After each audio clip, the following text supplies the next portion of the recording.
దేశంలో మరో international airport అందుబాటులోకి రానుంది. ఇవాళ మరో అంతర్జాతీయ ఎయిర్పోర్ట్ ప్రారంభం కానుంది. దేశంలోనే రెండో అతిపెద్ద ఎయిర్పోర్ట్ను ప్రధాని మోడీ ఇవాళ ప్రారంభిస్తారు. ఈ కార్యక్రమంలో కేంద్ర మంత్రి రామ్మోహన్ నాయుడు, సీఎం యోగి ఆదిత్యనాథ్లో 11,200 కోట్లతో ఏడాదికి 2 కోట్ల మంది ప్రయాణం సాగించేలా ఎయిర్పోర్ట్ నిర్మించారు. అత్యాధునిక వసతులతో కూడిన ఎయిర్పోర్ట్ ఇవాళ నుంచి అందుబాటులోకి రానుంది.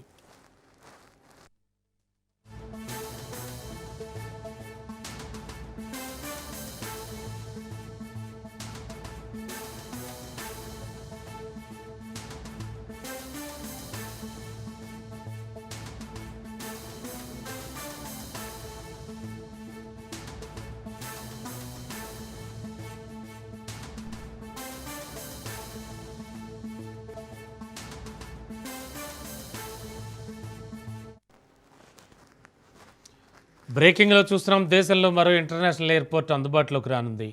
ఇవాళ మరో అంతర్జాతీయ ఎయిర్పోర్ట్ ప్రారంభం కానుంది. దేశంలోనే రెండో అతిపెద్ద ఎయిర్పోర్ట్ను ప్రధాని మోడీ ప్రారంభిస్తారు. ఈ కార్యక్రమంలో కేంద్ర మంత్రి రామ్మోహన్ నాయుడు, సీఎం యోగి ఆదిత్యనాథ్ పాల్గొంటారు. నోయిడాలోని జేవార్ ప్రాంతంలో 11,200 కోట్లతో ఏడాదికి 2 కోట్ల మంది ప్రయాణం సాగించేలా ఈ ఎయిర్పోర్ట్ నిర్మించారు. అత్యాధునిక వసతులతో కూడిన ఎయిర్పోర్ట్ ఇవాళ నుంచే అందుబాటులోకి రానుంది.